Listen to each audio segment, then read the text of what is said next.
بسم اللہ الرحمن الرحیم۔ السلام علیکم ورحمۃ اللہ وبرکاتہ۔ معزز گروپ ممبران، امید کرتا ہوں آپ سب خیر و عافیت سے ہوں گے۔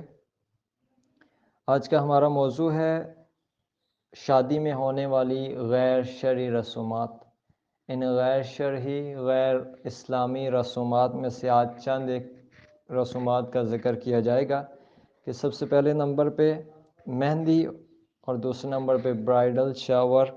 تیسرے نمبر پہ جو رسم ہے وہ دودھ پلائی کی رسم ہے، اور چوتھے نمبر پہ جو رسم ہے وہ رخصتی کے وقت سر پر قرآن رکھنا یا قرآن کے سائے سے لڑکی کو گزارنا۔ آپ کو اوپر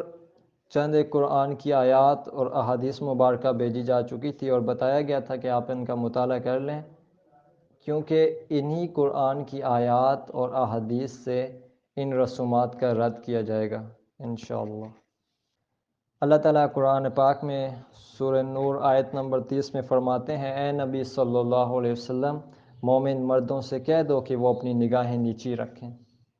اور آیت نمبر 31 میں فرمایا، اور مومن عورتوں سے بھی کہہ دیجئے کہ وہ بھی اپنی نگاہوں کو نیچا رکھیں۔ اور پھر آگے ہی فرما دیا کہ اور عورتوں سے کہہ دیجئے کہ وہ اپنے بناؤ سنگار سجاوٹ کر کے لوگوں کو نہ دکھاتی پھریں سوائے اپنے شوہروں کے۔ انشاءاللہ یہ آگے بات ہوگی کہ خواتین کی سجاوٹ، ان کا بناؤ سنگار شادی بیاہ میں کون لوگ دیکھتے ہیں۔ اسی طرح سورہ احزاب کی آیت نمبر 32 آپ کو بھیجی جا چکی ہے کہ جس میں فرمایا، بات میں نرمی نہ اختیار کرو۔ یہ بھی بتایا جائے گا کہ یہ باتیں نرم لہجے میں کس موقع پر یا کھلکھلاتے ہوئے چہروں کے ساتھ کس موقع پر باتیں کی جاتی ہیں مردوں کے ساتھ۔ انشاءاللہ ان سب آیات کو اپنے موقع پر بیان کیا جائے گا۔ پھر آپ کو حدیث بھیجی جا چکی تھی کہ کسی آدمی کے سر میں لوہے کی کیل ٹھوک دی جائے، یہ اس کے لیے اس بات سے بہتر ہے کہ وہ کسی ایسی عورت کو چھوئے جو اس کے لیے حلال نہیں ہے۔ یہ مرد کے لیے بھی ہے اور عورتوں کے لیے بھی ہے۔ شادی بیاہ کے موقع پر جب دولہے کو کچھ بازو میں پہنایا جاتا ہے، ٹھیک ہے، گھڑی وغیرہ ہوگی یا اس طرح کی باقی چیزیں کہ وہ لڑکیاں آ کے پہنا رہی ہوتی ہیں، کزنس وغیرہ اس کی، تو یہاں بھی وہ چھونے والا معاملہ ہو ہی جاتا ہے تقریباً، تو اس لیے اس سے احتیاط کرنی چاہیے۔ عورتوں کے ہجوم میں وہ لڑکا کھڑا ہوتا ہے، اس کے باقی دوست، اور ایک عجیب سی معاملہ ہوتا ہے۔ اور آگے دیوس کا ذکر آتا ہے کہ وہ شخص جو اپنے گھر والوں میں بے حیائی کو برداشت کرتا ہے۔ اکثر میں دیکھتا ہوں کہ لڑکی ہے یا اس کا باپ اور بھائی اس وقت اس کے پاس کھڑے، اس موقع پر پاس کھڑے مسکرا رہے ہوتے ہیں جب وہ لڑکیاں لڑکوں سے اس طرح سے وہ پیسے مانگ رہی ہوتی ہیں کہ اس پر وہ ایک رسم ہوتی ہے کہ دولہا آ رہا ہے اور اس سے پہلے یا اس کے دوستوں سے پیسے مانگے جا رہے ہوتے ہیں، دلہن کی بہنوں کی طرف سے یا دلہن کی سہیلیوں کی طرف سے۔ تو یہ ساری رسومات میں جو کچھ ہوتا ہے آپ کے سامنے ہی ہے۔ دیوس کی ایک تعریف بیان کر دی گئی بالکل کھل کے کہ دیوس کسے کہتے ہیں، یعنی کہ اس کو پتہ ہی نہیں ہوتا کہ غیرت کس میں ہے، یا وہ بس اس چیز کو برداشت کر رہا ہوتا ہے، اس کو اگنور کر رہا ہوتا ہے، حیا اس کے اندر نہیں ہوتی، یا اس موقع پر اس کے اندر سے حیا ختم ہو جاتی ہے۔ تو ایسے کئی لوگ جو اپنی بیٹیوں کو دیکھ رہے ہوتے ہیں کہ وہ ایک بحث و مباحثہ کر رہی ہوتی ہیں پیسوں کے معاملے میں، یہ ایک خاص کھیل ہوتا ہے۔ تو جب دولہا انٹر ہوتا ہے خواتین کے ادھر، تو آگے کچھ لڑکیاں کھڑی ہوتی ہیں، ان کے بھائی بھی ساتھ ہی ہوتے ہیں، بھائی بھی ساتھ ہوتے ہیں یا والدین، تو وہ بھی مسکرا رہے ہوتے ہیں کہ ہماری بچیاں کتنے اچھے سے ان سے بات کر رہے ہیں، دولہے کے دوستوں سے، دولہے سے کس طرح سے پیسے نکلوا رہے ہیں۔ تو یہ سب کچھ حالات ہیں جو کہ مسلمانوں کے ہاں یہ حالات ہیں، یہ کسی اور ہندوؤں کی بات نہیں ہو رہی، مسلمانوں کی بات ہو رہی ہے۔ اللہ تعالی ہماری حفاظت فرمائے ایسے فتنوں سے، جو کہ اللہ ہمارے حال پر رحم فرمائے۔ آتے ہیں اپنے موضوع کی طرف۔ سب سے پہلا پوائنٹ مہندی کی رسم ہے۔ مہندی کی رسم میں جو کچھ ہوتا ہے یہ آپ سب نے اٹینڈ کر رکھی ہوگی، آپ کو معلوم ہے کہ کبھی لڑکی کی مہندی ہوتی ہے، پھر لڑکے کی مہندی ہوتی ہے، اور مہندی کے موقع پہ ایک ہجوم ہوتا ہے خواتین کا، آس پاس عورتیں ہی عورتیں ہوتی ہیں، اور اس کو ایک سٹیج پہ کھڑا کر کے یا اس کے مطلب کہ مہندی کی ایک رسم کی جاتی ہے جو کہ خالصتاً ہندوانہ رسم ہے یہ بھی، اور برائڈل شاور کی رسم بھی۔ اب جب کہ یہ رسم ہو رہی ہوتی ہے تو تمام خواتین دولہے کو دیکھ رہی ہوتی ہیں اور دولہا ان خواتین کو دیکھ رہا ہوتا ہے۔ حالانکہ دولہے کا اگر پہلے نکاح ہو چکا ہے تو یا آئندہ ہونے والا ہے تو وہ ایک سے ہونے والا ہے، ایک عورت سے ایک وقت میں نکاح ہونے والا ہے اس کا، لیکن وہ سب کو دیکھ رہا ہوتا ہے اور ایسے کھلکھلاتے ہوئے چہرے، مسکراتے ہوئے چہرے اس کے سامنے ہوتے ہیں۔ ایک عجیب ہی ایک ماحول سا بنا ہوتا ہے، اور وہ لڑکیاں جو اس کے دولہے کے ارد گرد ہوتی ہیں، تقریباً کئی ایک لڑکیاں اس کو دیکھ رہی ہوتی ہیں اور آنکھوں میں آنکھیں ڈال کے، اور وہ بھی مسکرا رہا ہوتا ہے، یہ بھی مسکرا رہی ہوتی ہیں، تو عجیب ہی ایک منظر ہوتا ہے۔ تو اس میں بھی میں نے بتایا کہ دولہے کو گھڑی پہنائی جاتی ہے، کچھ گانے وغیرہ اس طرح کی کچھ چیزیں ہوتی ہیں تو وہ پہنائی جاتی ہیں، کوئی کزن آ کے پہنا رہی ہے، کوئی دلہن کی بہن ہے، کوئی اور ہے، تو یہ سب خواتین آ کے اس کو وہ پہنا رہی ہوتی ہیں، تو ادھر ان کا ہاتھ ان کے ساتھ لگتا ہے، تو یہ وہ حدیث فٹ آتی ہے کہ کسی بھی غیر محرم کو چھونے سے یہ بہتر ہے کہ اس کے سر میں کیلیں ٹھونک دی جائیں۔ اسی طرح جیسا کہ میں نے بتایا کہ قرآن کی آیت ہے، نبی اکرم صلی اللہ علیہ وسلم سے اللہ تعالیٰ فرما رہے ہیں کہ اے نبی صلی اللہ علیہ وسلم،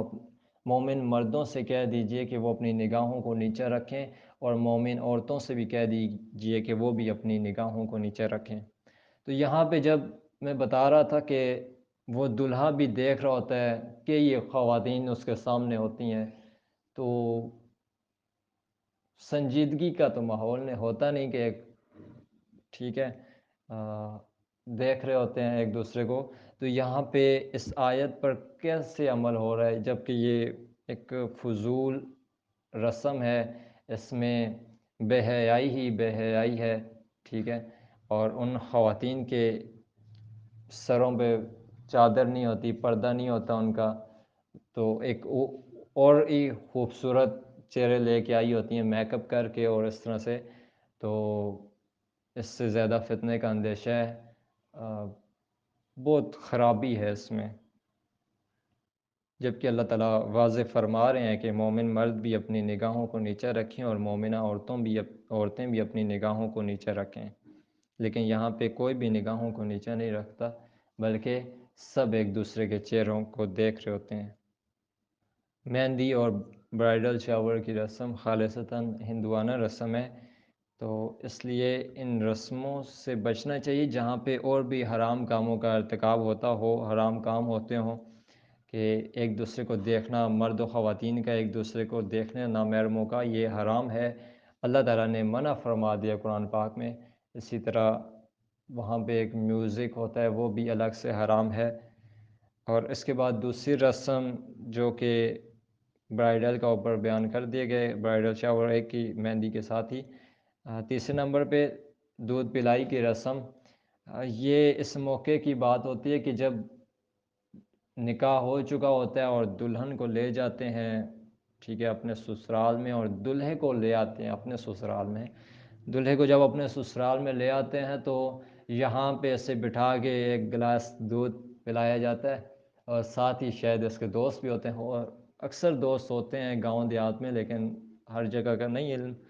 لیکن دوست ساتھ ہی ہوتے ہیں، وہاں پہ بھی خواتین آس پاس ہوئی ہوتی ہیں، تو یہاں پہ بھی یہی بات فٹ آتی ہے کہ نکاح اس کا ایک سے ہوتا ہے لیکن دیکھنے کو اسے ہزاروں میسر آ جاتی ہیں، تو سب کے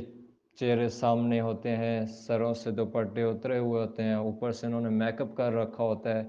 اور وہ آ کے دولہے کے منہ میں مٹھائی ڈال رہی ہوتی ہیں، یا پھر ایک ہنسی مذاق چل رہی ہوتی ہے۔ اور یہاں پہ ہندوؤں سے ایک اور بات بھی لے لی گئی کہ سالی آدھی گھر والی، اور اس کے تحت بھی بس ایک اپنی ہی گپ شپ میں لگے ہوتے ہیں، تو جو کہ بالکل ناجائز و حرام ہے، ان کے ایک دوسرے کے سامنے ہونا نامحرموں کا، ایک دوسرے کے سامنے ہونا، ایک دوسرے سے بات کرنا، ایک دوسرے کو مسکرا کے دیکھنا اور گپ شپ لگانا اور فضول قسم کی گپ شپ لگانا، اور بالکل سامنے آنا ہی حرام ہے کہ یہاں بھی نگاہیں نیچی نہیں ہوتی بلکہ نگاہیں ایک دوسرے کے چہروں پر ٹکی ہوئی ہوتی ہیں، ایک دوسرے کے چہروں پر ٹکی ہوئی ہوتی ہیں۔ دلہے کو ایسے دیکھا جا رہا ہے کہ جیسے بالکل سامنے کوئی چیز ہے اور اسے دھیان سے، غور سے، پوری توجہ سے، دھیان سے دیکھنا ہے اسے۔ تو بس یہ حال ہے ہماری شادیوں کا۔ پھر آ جاتا ہے جی رخصتی کے وقت سر پر قرآن رکھنا یا قرآن کے سائے سے اس لڑکی کو گزارنا تاکہ قرآن کی جو برکات ہیں، ٹھیک ہے، وہ ان کا نزول اس پر ہو۔ تو ایسا کچھ بھی نہیں ہوتا۔ آپ نے جو شادی کی ہے اس میں جو آپ نے برکات سمیٹی ہیں، میوزک چلا کے گانا بجانا اور ناچنا اور باقی غیر شرعی، غیر اسلامی رسومات کا اہتمام کر کے، اور اس کے علاوہ مردوں عورتوں کا اختلاط اور بہت کچھ کر کے آپ نے جو برکات سمیٹ لی ہیں وہ کافی ہیں۔ قرآن کے نیچے سے نہ ہی گزارا جائے تو وہ کافی ہیں آپ کی زندگی کو اچھا کرنے کے لیے۔ قرآن کی برکات کیسے ہوں گی؟ قرآن کی برکات ایسے ہوں گی کہ قرآن اس کے سینے میں محفوظ ہو، حفظ ہوا ہو، یا اس نے کچھ قرآن کی آیات یاد کر رکھی ہوں، کچھ صورتیں یاد کر رکھی ہوں، یا جو پہلے کی زندگی ہے وہ اس نے قرآن کے مطابق گزاری ہو اور آئندہ کی زندگی کا ارادہ کر رکھا ہو اس نے کہ میں یہ بھی آئندہ کی زندگی قرآن کے مطابق گزاروں گی، اللہ کے فرامین کے مطابق گزاروں گی۔ تو اس طرح سے ہوتی ہیں قرآن کی برکات، زندگی اچھی ہو جاتی ہے اس سے۔ لیکن ساری زندگی قرآن کے فرامین جو اللہ تعالیٰ نے فرمایا اس کے خلاف گزری ہو، رسول صلی اللہ علیہ وسلم کے بتائے ہوئے طریقوں کے خلاف گزری ہو، اور وہ آ کر کہے کہ قرآن کے نیچے سے گزرنے سے اس کی زندگی اچھی ہو جائے گی، اس کی آئندہ کی جو شادی شدہ زندگی ہے، شادی کے بعد کی زندگی وہ اچھی ہو جائے، تو ایسا بالکل بھی نہیں ہوتا۔ بلکہ جس طرح سے آپ نے شادی کی ہے پھر وہ مسائل درپیش ہوتے ہیں کہ انسان سوچ بھی نہیں سکتا۔ شادی کے وقت وہ بڑا خوش ہوتا ہے کہ بہت اچھے سے شادی ہو رہی ہے، اور کیسے خوش ہو بھی کیسے سکتا ہے کہ اس نے اللہ اور اس کے رسول کو ناراض کر رکھا ہوتا ہے شادی میں ایسی رسومات کر کے اور حرام کاموں کا ارتکاب کر کے۔ پھر وہ اللہ تعالیٰ سے امید بھی رکھے کہ میری شادی کے بعد کی زندگی اچھی گزرے گی، میری اولاد نیک ہوگی، میرا شوہر اچھا ہوگا، یا میری بیوی میرے ساتھ اچھی ہوگی، تو یہ ممکن نہیں ہے۔ اور نہ اولاد نیک ہوتی ہے، شوہر طلاق دینے کو لگتا ہے، بیوی خلا مانگ رہی ہوتی ہے، اور ساس سے جھگڑے، باقیوں سے، گھر والوں سے جھگڑے، آپس میں یہ جھگڑے ہی چلتے رہتے ہیں۔ اولاد تو پہلے ہو رہی نہیں ہوتی، ہو جائے تو نیک نہیں ہوتی، اور اس طرح کے ایک مسائل درپیش ہوتے ہیں۔ کیوں ہوتے ہیں؟ کیونکہ آپ نے شادی کی ہے، آپ نے اپنی خوشی میں اللہ کو یاد نہیں رکھا، تو اللہ تعالیٰ پھر ناراض ہو جاتے ہیں، اور ناراض ہو جائے جب تمہارا رب، تمہارا خالق و مالک، تو پھر کوئی خوشی تم تک پہنچ نہیں سکتی، کیسے بھی پہنچے، جبکہ تم نے اپنی خوشیوں میں اپنے اس رب کو یاد نہیں کیا جس نے خوشیوں کو ہی بنایا تھا۔ رخصتی کے وقت سر پر قرآن رکھنا یہ ثابت نہیں ہے۔ ثابت جو ہے وہ یہی کہ قرآن و سنت کے مطابق زندگی گزاری جائے، اپنے معاملات کو قرآن و سنت کے مطابق کیا جائے۔ صرف عبادات ہی نہیں، عبادات 30% ہیں اسلام میں، اور معاملات جو ہیں وہ 70% ہیں۔ اپنے معاملات کو قرآن و سنت کے مطابق کرو، اللہ اور اس کے رسول کے فرامین کے مطابق کرو، تاکہ تمہاری زندگی سنور جائے، دنیا کی زندگی بھی سنور جائے اور آخرت کی زندگی بھی سنور جائے۔ آج معاملات کو قرآن و سنت کے مطابق کرتے ہوئے ہماری خواہشات سامنے آ جاتی ہیں، ہمارا نفس، شیطان، ان سے مقابلہ چلتا رہتا ہے، اور جب ان سے بندہ مقابلہ کر چکا ہوتا ہے تو ہمارے گھر والے رکاوٹ بن جاتے ہیں، کسی کی ماں، کسی کا باپ، کسی کا چاچا، کسی کا، یہ سب کچھ رشتے سامنے آ رہے ہوتے ہیں ایک ایک کر کے، تو ان سب سے مقابلہ کرنا پڑتا ہے، اور کچھ ان سے مقابلہ نہیں کر سکتے۔ بس وہ کوئی ایک رسم ایڈ کر دیتے ہیں کہ چلے ہماری پھوپھو ہیں وہ ناراض ہو رہی تھی، ہماری خالہ ہیں وہ ناراض ہو رہی تھی، ہماری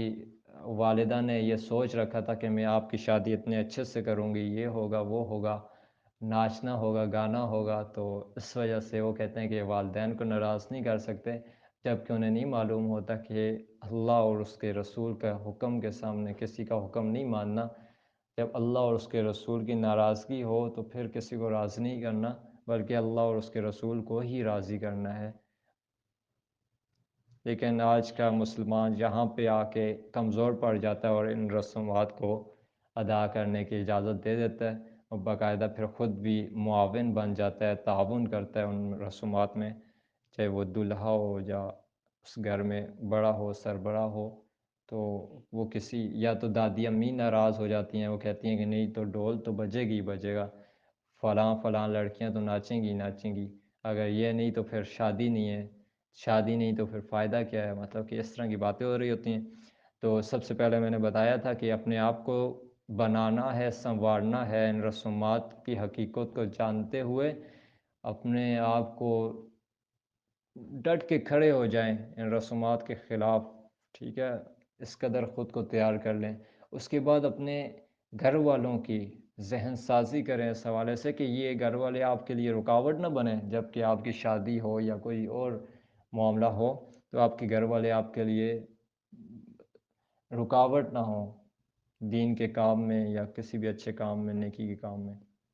بلکہ یہ آپ کا ساتھ دینے والے ہوں، آپ کے دوست آپ کا ساتھ دینے والے ہوں، آپ کے خاندان والے آپ کا ساتھ دینے والے ہوں۔ یہ کچھ رسومات تھیں کہ جن کی حقیقت آپ کے سامنے بیان کر دی گئی ہے۔ اللہ تعالیٰ سے دعا کرتے ہیں اللہ تعالیٰ ہمیں دین کی صحیح سمجھ عطا کریں اور اس کے مطابق عمل کرنے کی توفیق عطا فرمائے۔ آمین۔ السلام علیکم ورحمۃ اللہ وبرکاتہ۔